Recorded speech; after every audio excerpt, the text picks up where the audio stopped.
창세기 강의 62번째인데요. 우직하고 간절한 사람이 받는 복에 대해서 함께 은혜를 나누겠습니다. 여러분, stay hungry, stay foolish라는 이 말 들어보신 적 있죠? 이 말은 시가총액 세계 1위인 세계 최고의 기업인 애플의 창업자인 스티브 잡스가 남긴 명언입니다. 2005년도에 스탠퍼드 대학 졸업식장에서 이 stay hungry, stay foolish라는 이 말을 3번이나 반복해서 했습니다.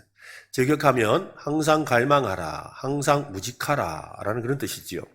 스티브 잡스가 지어낸 말은 아닙니다. 어릴 적에 좋아하던 어떤 잡지의 페가노 마지막 페이지에 적혀있던 문구였답니다. 그 문구가 너무 좋아서 자신의 평생의 좌우명처럼 삼은 것이지요. 그는 그 문구가 말하는 대로 살아온 인생을 살아왔다고 말할 수 있습니다. 변한 현실에 만족하지 않고 끊임없이 도전하며 살았습니다. 대학을 졸업하고 세상으로 나가는 후배들에게 안정감에 심취해서 쉽게 만족하고 자랑하지 말라라는 그런 당부의 말이었던 겁니다. 끊임없이 우직하게 배우기를 갈망하며 열정을 불태워야 한다라는 것입니다. 가만히 생각해보면 이 신앙생활도 바로 이 stay hungry, stay foolish라는 이과 연관이 있습니다. 우리는 사실 늘 하나님을 갈망하며 끊임없이 stay hungry 해야 되죠. 뿐만 아니라 또 우리 신앙생활이라는 건 무직해야 되잖아요. 이 자리에 이렇게 예배 자리에 나오는 거, 날씨가 어떻든 상황이 어떠하든 내 형편이 어떠하든 은혜의 자리를 사모하는 것은 우직해야 됩니다. stay foolish 해야 되는 거죠. 지금까지 30년 목회를 저도 해오면서 하나님의 은혜로 참 많은 사람을 만났습니다. 정말 닮고 싶고 존경할 수밖에 없는 분들도 만났고 저의 부끄러운 모습을 그대로 닮은 사람도 만난 적이 있습니다. 어느 날은 다시는 보고 싶지 않은 그런 안타까운 삶을 사는 사람을 보기도 했지요. 정말 믿음 좋고 성품 좋고 은혜 충만하고 하나님으로부터 많은 복과 사랑을 받으면서 사는 그런 분들을 볼 때면 너무나도 부러워서 작은 시기심이 나기도 했던 것을 기억합니다. 그래서 집에 돌아와서 하나님 나도 그런 삶을 살게 해달라고 하나님께 때를 쓰며 기도했던 적도 있습니다. 감사하게도 그런 분들을 만나기만 한 것이 아니라 그들의 삶에 대해서 듣는 기회가 있었지요. 은혜가 넘치고 성공적인 믿음 생활을 하는 분들을 만나서 대화를 나누다 보면 아주 비슷한 결론에 이르게 되는 걸 봤습니다. 그 삶이 한순간에 이루어진 게 아니라는 거지요. 로또 복권 당첨되듯이 한순간에 된 게 아니에요. 그 바탕에는 언제나 하나님을 찾는 간절함, 그리고 늘 우직하게 자리를 지키는 모습이 있더라는 거죠. 기도의 자리면 기도의 자리, 아니면 말씀의 자리면 말씀의 자리, 또 예배의 자리면 예배의 자리, 자기 나름의 그런 우직함이 있더라는 거지요. 충분히 이제 만족도 알만도 하고, 이 정도면 됐다 싶은데도, 그런데도 그들은 끊임없이 멈추지 않고 우직하게 또 간절한 마음으로 그 자리를 지켜나가는 그런 사람들이었다는 것이지요. 이 stay hungry, stay foolish라는 이 문구는 요셉도 바로 그런 삶을 살았다라고 할 수 있습니다. 요셉의 인생을 그렇게 표현할 수도 있겠지요. 수많은 역경과 고난 속에서도 끊임없이 하나님을 찾으며 우직하게 하나님을 신뢰하는 일을 했습니다. 그리고 그런 길을 걸어왔지요. 그런 요셉을 너무나도 잘 아시는 하나님은 요셉에게 복을 주셨습니다. 오늘 말씀은 요셉이 받은 복과 관계가 있습니다. 바로와 그의 신하들이 요셉의 해몽과 제안을 듣고 크게 감동을 했습니다. 왕의 꿈을 제대로 해석했고 답까지 제안을 했기 때문이죠. 우리 지난주에 답을 내는 요셉에 대해서 함께 살펴봤습니다. 요셉은 해석만이 아니라 답을 내는 사람이었습니다. 요셉은 마치 모든 것을 사전에 철저히 준비해온 사람처럼 기가 막히게, 우리도 어디에 그렇게 자기 사업이나 프로젝트를 이렇게 설명하려고 할 때 프리젠테이션을 잘해야 되잖아요. 그처럼 아주 기가 막힌 프리젠테이션을 요셉이 한 거지요. 그런 요셉을 바로 왕은 이렇게 평가합니다. 38절인데요. 같이 한번 읽어보겠습니다. 시작. 바로가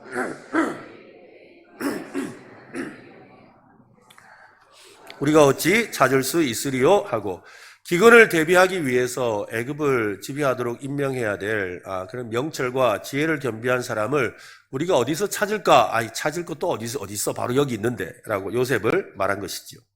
요셉과 같은 사람을 어디에서 찾겠냐며 애굽의 2인자로 삼았습니다. 애굽의 총리로 삼고 모든 살림을 맡아서 일하도록 명령했지요. 자신이 끼고 있던 인장반지를 빼서 요셉의 손가락에 끼우고 귀족들이 입는 세마포 옷을 입혔습니다. 또 금목걸이를 걸어주었습니다. 인장반지는 왕의 권위를 상징합니다. 바로 옥새 같은 거죠. 그래서 요셉이 어떤 칙령이나 문서를 왕의 이름으로 보낼 때 그냥 찍으면 되는 거예요. 왜? 자기가 가지고 있으니까. 왕의 이름으로 찍으면 되는 그 정도의 권세를 가진 것입니다. 요셉이 바로와의 총애를 받았다는 것을 선포하기 위해서 이 병거에 태우고는 가두 시위를 하게 했지요. 종들이 병거 앞에 가면서 엎드려라! 물러섰거라! 라고 외쳤습니다. 모든 사람이 요셉을 대할 때 바로를 대하듯이 그렇게 하라는 것이었습니다. 그때 여러분, 요셉의 나이가 몇 살이었을까요? 몇 살쯤 될 것 같습니까? 총리가 되었을 때 30살. 나도 30살에 뭐 했나 생각하니까 까마득하던데 30살에 애굽의 총리가 되었어요. 바로는 요셉에게 새로운 이름을 지어주었습니다. 애굽 사회에서 고위 관료들과 귀족과 어울리기에 합당한 그런 이름을 하나를 지어주었습니다. 45절 말씀인데 한번 보세요. 그가 요셉의 이름을 사브낫 바네아라 하고 또 온의 제사장 보디베라의 딸 아스낫을 그에게 주어 아내로 삼게 하니라. 요셉이 나가 애굽 온 땅을 순찰하니라. 바로는 요셉을 당시 고위관리였던 제사장 집안의 여인과 결혼을 시켰습니다. 요셉의 새 이름인 사브낫 바네아는 뜻은 뭐냐면 하나님께서 말씀하셨고 그는 살아계신다. 즉 요셉에게 하나님이 말씀하셨고 요셉에게 말씀하신 그 하나님은 살아계신다. 이게 사브낫 바네아입니다. 바로는 요셉이 하나님의 영에 감동된 사람이고 살아계신 하나님으로부터 직접 말씀을 듣는 사람인 것을 인정하면서 그런 이름을 지어준 겁니다. 구약 성경에 보면 특히 창세기에서 사람의 이름이 바뀌는 경우가 3번 나옵니다. 창세기에 3번 이름이 바뀌는데요. 첫 번째는 우리가 잘 아는 것처럼 아브라함과 사레죠. 여러분, 아브라함과 사레가 이름이 어떻게 바뀝니까? 아브라함과 사라. 그렇죠? 사라로 바뀌죠. 두 번째는 하나님께서 또 누구를 바꾸냐면 야곱을 바꾸시죠. 야곱의 이름이 뭘로 바뀝니까? 이스라엘. 그렇죠? 맞아요. 이스라엘로 바뀝니다. 그리고 세 번째가 바로 요셉이에요. 요셉이 세 번째로 바뀌는 거죠. 그래서 요셉을 사브낫 바네아라고 바뀌었습니다. 근데 이 사브낫 바네아는 이전까지 아브라함, 사라, 또 이스라엘은 하나님이 바꾸신 거예요. 그에 비해서 이 사브낫 바네아는 하나님이 아니라 애굽 왕이 바꾸었죠. 왕이 바꾼 거예요. 이 요셉 말고도 이 성경에는 왕이 사람의 이름을 바꾸는 경우가 나오지요. 다니엘서에 보면 다니엘서의 주인공인 다니엘과 그의 세 친구들의 이름이 바뀝니다. 이스라엘식의 이름이었던 그 이름을 바벨론식으로 바꾸게 되죠. 하나님의 이름을 높인다는 뜻의 다니엘이었는데 그 다니엘이 이방신을 높이는 이름인 벨을 높인다는 뜻으로 벨이라는 신을 높인다는 뜻으로 벨드사살이 되는 거예요. 다니엘서를 읽어보면 이 다니엘은 자신의 이름을 바꾸는데 아무런 저항을 하지 않습니다. 우리 일제강점기 때 생각하면 창씨개명 해서 이름 바꾸면 막 난리가 났잖아요. 근본을 바꾼다고. 그런데 이 다니엘은 자기 이름을 바꾸는 것에 대해서 별로 이렇게 상관하지 않아요. 하지만 목숨을 걸고 지키려는 게 있었어요. 그게 뭐였느냐면 왕의 진미와 포도주는 어떻게 하든지 거부하려고 그렇게 했죠. 다니엘서 1장 8절에 보면 이렇게 말합니다. 다니엘은 뜻을 정하여 왕의 음식과 그가 마시는 포도주로 자기를 더럽히지 아니하리라 하고 자기를 더럽히지 아니하도록 환관장에게 구하니. 다니엘이 왕의 음식과 포도주를 평생 거부한 건 아니에요. 바벨론에서 포로로 잡혀와서 3년 동안 왕실 학문을 배우는 기회가 있었거든요. 그러니까 흔히 왕실 대학에 입학한 거예요. 그 3년 동안 대학에서 공부하는 그 3년 동안 왕의 진미와 포도주를 먹지 않기로 한 겁니다. 다니엘은 왜 이름은 쉽게 바꿔주면서, 그죠? 다니엘 이름은 쉽게 바꿔주면서 먹고 마시는 문제에 있어서는 철저하게 거부를 했을까요? 저 같으면 이름을 바꾸는데 목숨을 걸 것 같은데, 아니 내 이름이 보통 이름이 아닌데 우리 아버지가 어떻게 지은 이름인데 이러면서 막 이야기를 하고, 아니 나 근본을 바꾸면 어떻게 하면서 막 이름에 목숨을 걸 것 같은데 다니엘은 이름은 그냥 벨드사살 받았어요. 그런데 그 대신에 뭐예요? 먹고 마시는 문제에 있어서는 철저하게 거부하죠. 안 됩니다. 죽어도 안 됩니다. 절대로 안 됩니다. 이런 거예요. 왜 그럴까요? 그냥 그 음식이 부정한 음식이거나 또한 우상에게 바쳐진 이유보다 더 깊은 뜻이 그 속에 있기 때문입니다. 그것은요, 누가 나를 살게 해주는가에 있는 거예요. 한번 해볼까요? 누가 나를 살게 하는가. 그죠? 바로 이 문제를 이야기하는 거예요. 누가 나를 살게 하는가. 바벨론의 왕이 먹여 살리는 것이 아니라는 거예요. 바벨론 왕이 하사하는 그런 진미와 포도주로 내가 먹고 사는 게 아니라는 거예요. 하나님이 살게도 하시고 죽게도 하신다는 믿음입니다. 아무리 이름을 바꿔도 하나님을 향한 믿음은 바꿀 수 없다 이 말이에요. 이름은 바뀔 수 있어요. 그렇지만 하나님을 향한 믿음은 바꿀 수가 없다는 거죠. 다니엘과 그의 친구들은 환관장에게 열흘간 시험을 해보자고 합니다. 다니엘서 1장 14절 15절에 보면 그가 그들의 말을 따라 열흘 동안 시험하더니 열흘 후에 그들의 얼굴이 더욱 아름답고 살이 더욱 윤택하여 왕의 음식을 먹는 다른 소년들보다 더 좋아 보인지라. 그들의 믿음대로 하나님께서 더욱 아름답고 윤기가 흐르는 모습이 되게 하셨지요. 여러분, 상식적으로 한번 생각해 보세요. 고기를 먹는 사람과 채소를 먹는 사람 중에 누가 얼굴에 기름이 자르르 흐르겠습니까? 그죠? 여러분, 고기를 먹는 사람과 채소를 먹는 사람 중에 누가 얼굴에 살이 찌겠어요? 당연히 고기잖아요. 그죠? 그러니까 이 일을 통해서 왕이 주는 음식이 나를 윤택하는 게 아니라는 거예요. 왕이 주는 음식이 나를 풍요롭게 살게 만드는 일이 아니라는 것을 증명해 보이려고 했던 것이죠. 여러분, 우리가 목숨을 걸어야 되는 것은 이름이 아니라는 거예요. 믿음이라는 거죠. 하나님을 믿는 믿음에 목숨을 걸어야 합니다. 우리를 살게 하시는 분은 하나님이심을 믿으시기를 바랍니다. 그죠? 여러분, 가끔씩 보면 교회에서도 명분, 그죠? 그 다음에 또 직분, 이런데 얼마나 목숨을 거는지 그리고 또 오늘도 이렇게 주보 같은데 이름 나오면 내 이름 빠졌다고. 이거는 분명히 뭐가 있다면서. 얼마나 그러시는지 몰라요. 여러분, 이름보다 중요한 건 하늘 생명책에 이름이 적혀 있어야 돼요. 그죠? 여러분. 우리의 믿음이에요. 이름이 아니라고요. 믿음이라고요. 요셉은 자신의 이름이 바뀌면서까지 애굽 사회에 철저하게 녹아들어야 했습니다. 이방 제사장의 딸을 아내로 맞이하기까지 했지요. 물론 그 모든 것은 요셉의 그 자신의 의사와는 전혀 상관이 없었습니다. 요셉은 자신이 어쩔 수 없는 상황에 그냥 매달리지 않았어요. 자신이 할 수 있는 최선을 다했죠. 그것은 하나님을 믿는 믿음이에요. 이름보다 중요한 것은 삶이지요. 이름뿐인 믿음이 아니라 삶으로 증명되는 믿음을 가져야 합니다. 우리도 그렇지요. 이름만 그리스도인, 이름만 직분자가 아니라 진짜 삶을 통해서 그 삶에 믿음에 합당한 삶을 살아야 되는 거죠. 요셉처럼 진짜 믿음을 가지고 하나님이 함께하는 사람, 하나님의 영에 감동된 사람, 하나님의 지혜와 명철을 주는 사람이라고 인정받는 그런 여러분이 되시기를 바랍니다. 요셉은 이집트의 총리로서 맡은 일에 최선을 다했습니다. 요셉은 지금까지 그런 삶을 살아왔지요. 늘 그랬듯이 맡겨진 일에 충실했습니다. 요셉이 있었던 곳에서 언제나 열심히 우직하게 일했고 좋은 결과를 얻었습니다. 주인이 흡족한 정도가 아니라 믿고 모든 것을 그냥 네가 알아 다 해라 라고 맡길 수 있을 정도였지요. 하나님의 백성인 성도의 이 삶은 요셉을 닮아야 합니다. 골로새서 3장 22절 24절로 보면 종들아 모든 일에 육신의 상전들에게 순종하되 사람을 기쁘게 하는 자와 같이 눈가림만 하지 말고 우리도 살아가면 그렇잖아요. 저 사람 눈치 보며 살잖아요. 그죠? 이렇게 직장에서도 눈치 봐야 될 상사가 있고 또 눈치 봐야 될 어떤 대상이 있잖아요. 신앙생활도 그런 것 같아요. 신앙생활도 이렇게 보면은 주보에 수요 예배 목사님 설교네 하고 담임 목사님 설교네 하고 오고 오늘 목사님 아니시니까 하고 빠지고 별로 이렇게 안 하시는 것 같아서 그냥 다 빠지셔서 안 하시는 거죠. 그 다음에 또 교회 들어오셔서도 그래요. 예배 들어와서 목사님 계신가 하고 보고 하고 그죠? 그 뭐예요? 하나님 계신가 하고 보고 목사님 계신가 하고 쳐다보고 그리고 목사님이 눈길을 한번 주면 나의 노트장 찍었다 하고 하나님의 눈길은 별로 생각 안 하고 그런 경우들이 우리가 얼마나 많냐는 말이죠. 네. 우리가 사람을 보고 일하면 안 돼요. 그죠? 사람 보고 일하는 거 아니거든요. 하나님 보고 일해야 돼요. 하나님 보고 섬기시기를 바랍니다. 그죠? 예배도 마찬가지예요. 하나님 보러 우리가 나온 거잖아요. 하나님 만나러 나온 거예요.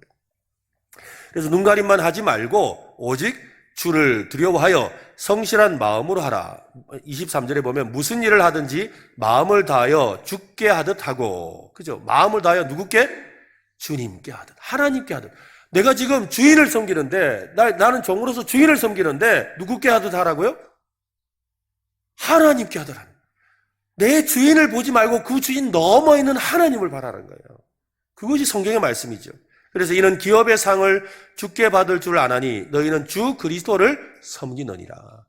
즉 우리는 어떤 사람은 주인에게 잘 보여서 주인으로부터 인정을 받는 사람이 있어요. 근데 어떤 사람은 하나님께 잘 보여서 하나님과 주인에게 인정받는 사람이 있는 거예요.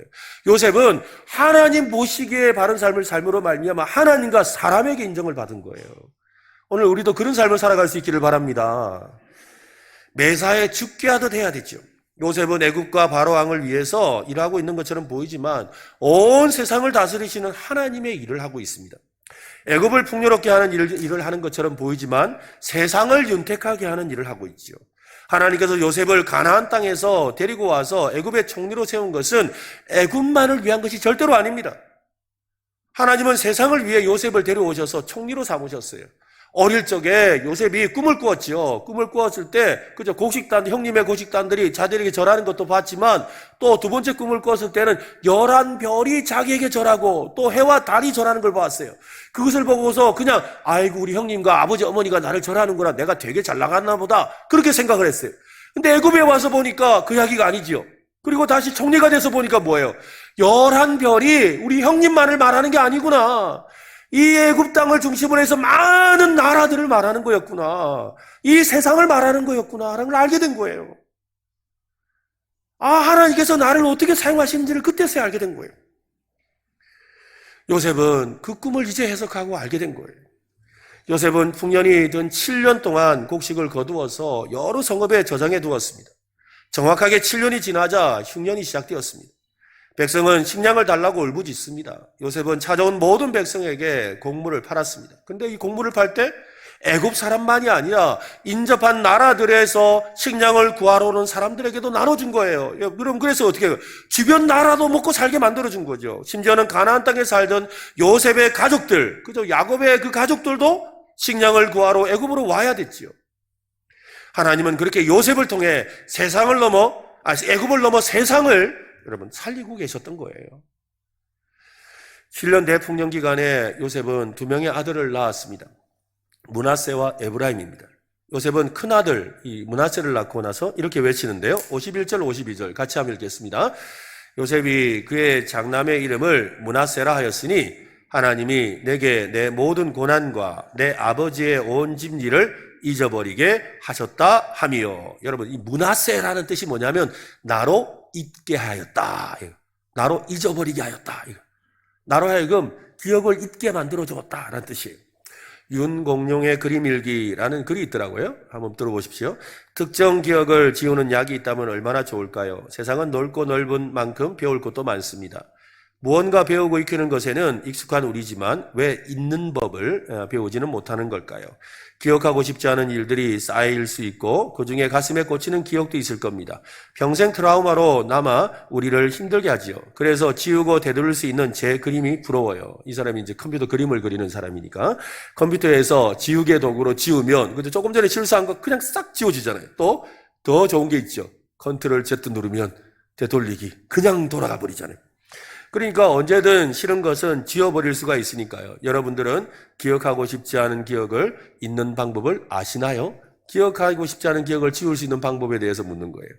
독일의 철학자 니체는 인간은 망각의 동물이라고 합니다. 그런데 이 망각 기능을 상실한다면 어떻게 되겠습니까? 만약에 우리도 사실 잘 잊어먹잖아요. 그죠? 나이가 들면 자꾸 이렇게 생각도 안 나고, 저도 이렇게 사람 이름이 자꾸 생각이 안 나. 우리 성도님 이름을 외웠다가도 갑자기 안 떠올라요. 근데 안 그랬거든요. 근데 자꾸 그러더라고요. 실제로 그런 병이 있대요. 이제 지우지 못하는, 기억 속에 계속 남아있는 그런 병이 있대요. 영화나 드라마에서 나옴직하는 그런 병인데, 전 세계 한 80명 정도가 이 희귀한 질병에 걸려 있답니다. 이 질병 이름은 과잉기억증후군. 그러니까 너무 기억을 그리고 너무 기억을 많이 한다는 거죠. 과거에 지나간 일들이 마치 녹화된 영상처럼 생생하게 기억에 나는 병입니다. 단순히 기억만 남는 것은 아닙니다. 당시 느꼈던 자신의 감정과 기쁨과 슬픔과 분노와 우울과 같은 여러 감정들이 그대로 남아있는 거예요. 뭐든지 기억한다는 생각에 부러울 수도 있지만 여러분 슬펐던 그 기억이 평생 사라지지 않고 떠올릴 때마다 그 슬픔이 그대로 느껴진다면 좋겠습니까? 별로 안 좋을 것 같아요. 그죠? 네. 그러니까 때로는 지워지는 게 나아요. 그죠? 또 설교도 여러분 자꾸 이렇게 잊어먹어야 다음에도 제가 또 이야기할 수 있거든요. 뭐라도 자꾸 잊어먹어야 돼. 그렇게 해야 되는 거예요. 우리의 뇌에는 기억들이 영구히 새겨지는 장소가 있습니다. 우리가 기억을 못한다고 머리에 기록이 사라진 건 아니에요. 단지 끄집어내지 못하는 거예요. 어릴 때는 이게 막 수시로 막 들락날락 하면서 잘 되는데 나이가 들고 나면 요 기능이 약해져가지고 어디에 있는지 찾지를 못하는 거예요. 그래서 뭐 머시기, 거시기, 어시기 이러면서 막 이렇게, 그죠? 막 이 생각이 빨리빨리 안 나는 거죠. 네, 그렇게 되는 거예요. 그러니까 기억나지 않게 하셨다는 뜻보다, 그러니까 요셉에게, 그죠? 하나님이 나를 잊게 하셨다라는 이 말은, 그죠? 나를 기억을 지워주셨다라는 말보다는 뭐예요? 기억할 일이 없게 하셨다는 거예요. 이게 참 중요해요. 한번 해볼까요? 기억할 일이 없게 하셨다. 네. 여러분, 언제 기억할 일이 없어질까요? 바쁘게 살다 보면. 그죠? 막 바쁘게 살다 보면 까먹어버리잖아요. 그죠? 막 정신없었던, 막 마음이 되게 힘들었던 일인데도 막 바쁘게 살다 보니까 기억할 일이 없는 거예요. 요셉의 기억이 사라진 게 아닙니다. 훗날 요셉은 자기를 죽이려다가 팔아버린 그 형들을 이제 애굽에서 만나게 되죠. 그때 그 옛날에 그 억울하고 처절했던 기억이 막 떠올라서 형님들 앞에서 이 감정이 주체할 수가 없어서 잠깐 방으로 들어가서 멍멍 울다가 나왔어요. 왜냐하면 그 기억이 그대로 남아있거든요. 그렇지만 그는 살아가면서 그 기억이 그때까지 떠올리지 않았어요. 기억을 지웠다거나 기억을 잃었다는 뜻이 아니라는 거예요. 현재의 삶이 과거의 기억을 잊을 정도였다는 겁니다. 우리도 그런 삶을 살았으면 좋겠어요. 여러분, 올해 여러분 살아가는 인생이 옛날 게 하나도 기억이 안 나는 삶이 되면 좋겠어요. 옛날 거 자꾸 붙들고 사실랍니까? 올해 너무 행복하게 살아서 옛날 게 기억이 안 나는 그런 삶이 되셨으면 좋겠어요. 그죠? 그렇게 사셔야 돼요. 여러분, 우리 교회 생활하면서도 마찬가지잖아요. 그죠? 뭐, 옛날에 뭐 교회가 어땠다, 목사님 오기 전에 어땠다고 막 자꾸 옛날 이야기 하시는데, 여러분, 제가 봐서 좋아진 것도 많잖아요. 이 표정은 이러면 안 되는데. 그죠? 제가 봐서 좋아진 것도 있죠? 여러분, 그 좋은 거 생각하세요. 그죠? 그 좋은 걸 생각하고, 그 좋은 은혜를 생각해서, 뭐요? 옛날 기억을 잊어야 돼요. 이게 문하세의 축복이에요. 이게 문하세의 축복. 오늘 여러분의 삶에 문하세의 축복이 함께 하시길 바랍니다. 그죠? 옛날 기억이 없어졌다는 말이 아니라 지금 너무 좋은 삶을 삶으로, 지금 너무 행복한 삶을 삶으로, 지금 너무 하나님이 복을 주심으로 내 옛날 기억을 떠올릴 기억이 겨를이 없다 이 말이에요. 그런 복이 여러분과 함께 하시기를 바랍니다. 때로는 잊어야 행복하게 살 수 있죠. 지난날 고통과 부끄러움과 고난의 기억을 잊는 은혜가 임해야 합니다. 요셉처럼 하나님께서 새롭게 주시는 복된 날을 통해 과거의 기억을 잊어버리는 여러분 되시기를 바랍니다. 요셉은 훗날 형님들에게 이렇게 말을 합니다. 45장 5절에 보면 당신들이 나를 이곳에 팔았다고 해서 근심하지 마소서, 한탄하지 마소서. 하나님이 생명을 구원하시려고 나를 당신들보다 먼저 보내셨나이다. 그는 과거의 기억에 연연하지 않는 거죠. 그죠? 여러분, 기억은 기억으로 잊어야 합니다. 참 중요한 말인 것 같아요. 그죠? 한번 해볼까요? 기억은 기억으로 잊자. 네. 좋은 기억을 만드느라 여념이 없을 때 과거의 기억은 잊어집니다. 그러니 오늘의 최선을 다해야 되죠.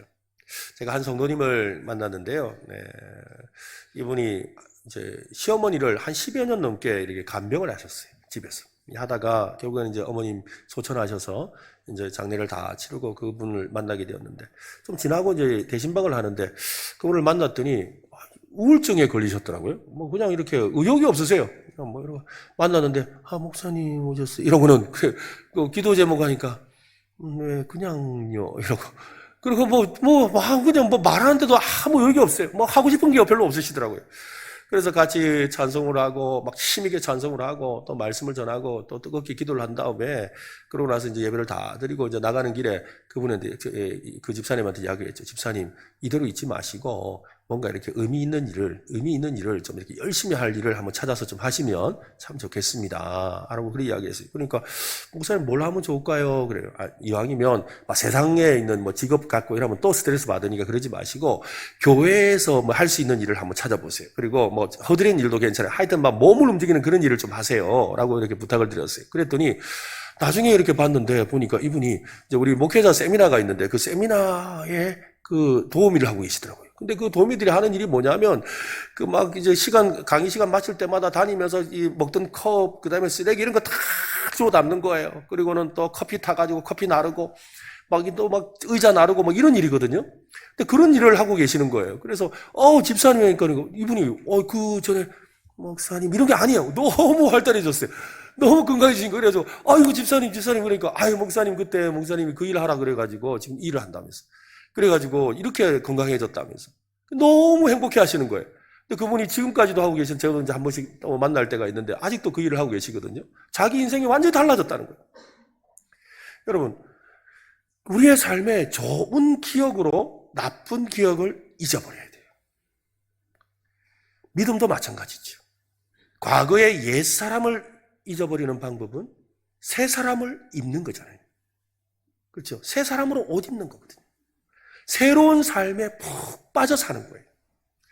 하나님께서 주시는 새로운 삶의 기쁨과 행복한 기억을 만드는 일에 힘쓰는 올 한 해 되셨으면 좋겠습니다. 요셉은 둘째 아들을 낳고 그의 아이들의 이름을 에브라임이라고 불렀습니다.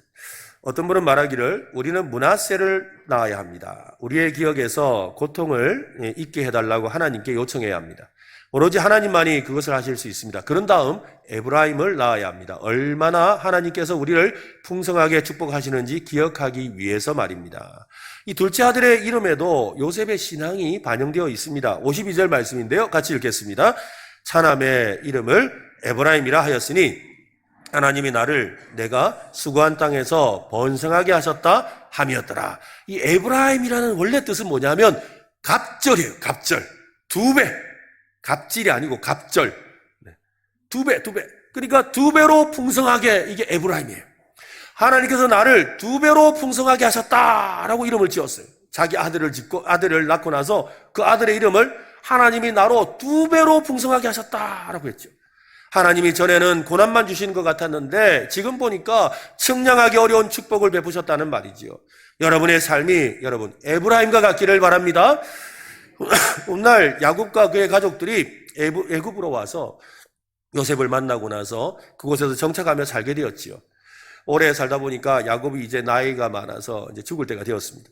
요셉은 두 아들 므낫세와 에브라임을 데리고 야곱을 이렇게 찾아가서 병문안을 합니다. 그때 야곱은 자리에서 일어나서 그 손주들 요셉이 아들이고 그죠?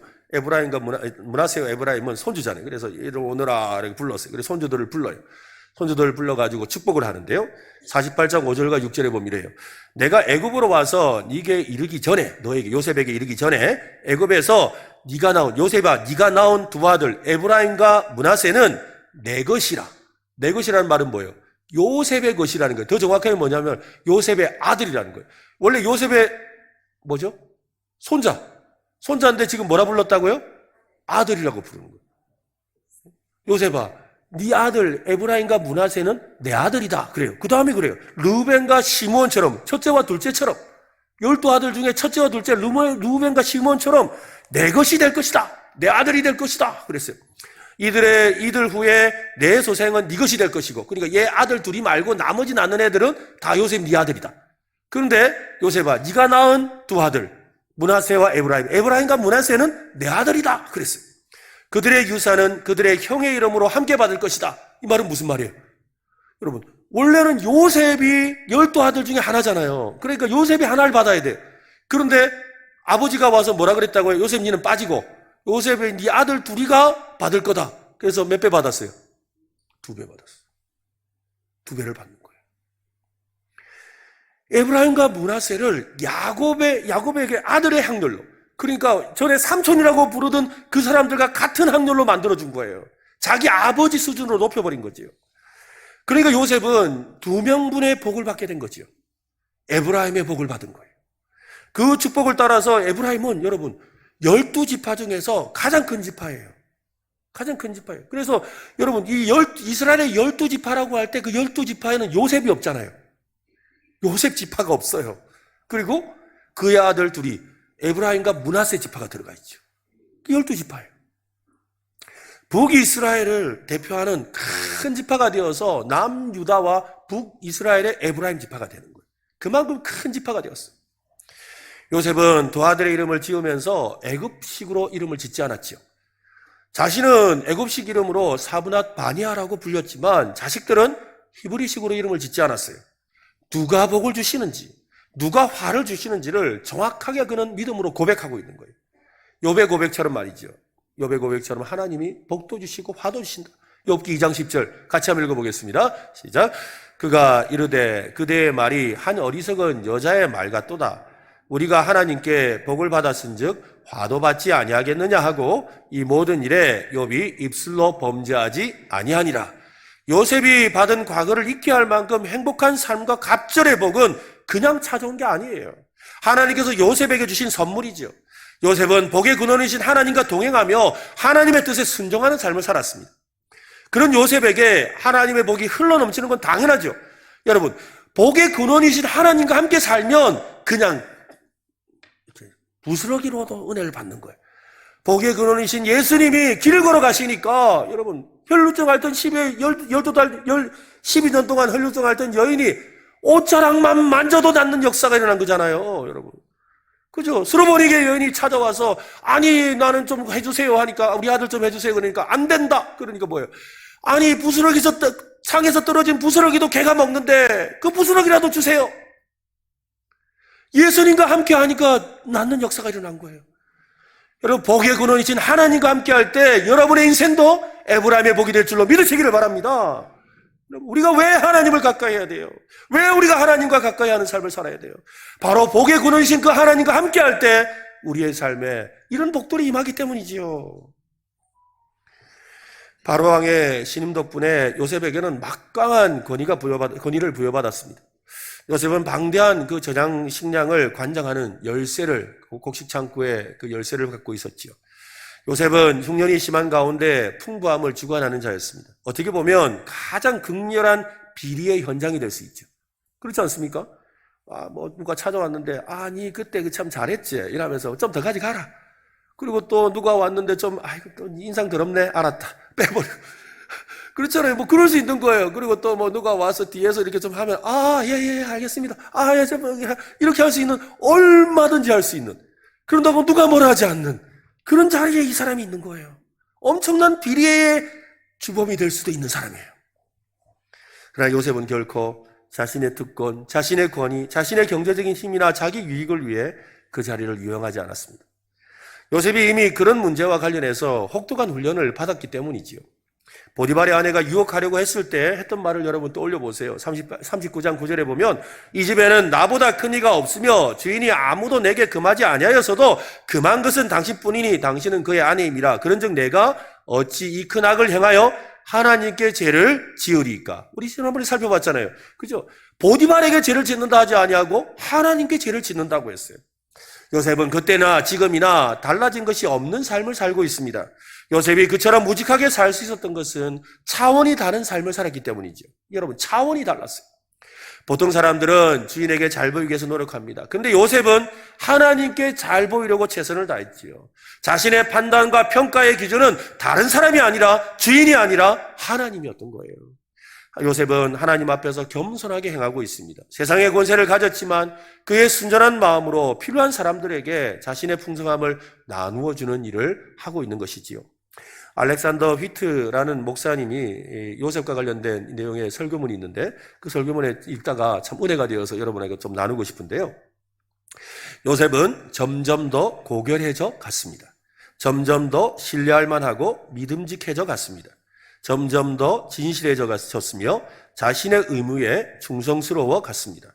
점점 더 순결하고 온화하며 인내심 있고 견디며 용서하는 사람이 되어갔습니다. 그래서 요셉은 하나님을 놀랍게 섬긴 것과 그로 인해 놀랍게 보상받은 전설적인 인물로서 널리 알려지게 되었습니다. 요셉을 그렇게 이끄시고 복을 주신 분은 하나님이시지요. 오늘 요셉처럼 우리도 우직하고 간절한 마음으로 하나님을 찾고 동행해야 합니다. 서두에 그죠? Stay foolish, stay hungry, stay foolish. 그죠? 우리가 늘 하나님 앞에서 간절하게 하나님을 찾고 또 우직하게 하나님 보시는 데 앞에서 살아간다는 마음으로 살아가야 된다는 거예요. 그렇게 살아가려고 노력할 때 우리에게 하나님께서 넘치는 복을 주실 줄로 믿으시길 바랍니다. 축축하고 끈적거리는 나쁜 기억들, 우리를 괴롭히죠. 그런데 여러분, 그곳에서 빠져나오는 방법이 뭐예요? 기억을 기억으로 잊는다 그랬잖아요. 하나님과 함께함으로 말미암아 하나님이 주시는 좋고 행복한 그 기억을 통해서 므낫세의 복을 받으셔요. 그리고 그 일을 통해서 하나님이 날마다 우리의 삶에 역사하시는 걸 통해서 갑절의 복을 주시는 에브라임의 복을 받으시기를 바랍니다. 그 시작은 어디에 있었습니까? 사브낫 바네아. 하나님이 언제나 그와 함께 말씀하시고 하나님이 살아계심을 믿고 살아갔던 그 삶이셨습니다. 오늘 우리도 요셉처럼 그렇게 하나님의 복을 받는 간절함과 오직함을 가진 성도 되시기를 예수님의 이름으로 축원합니다.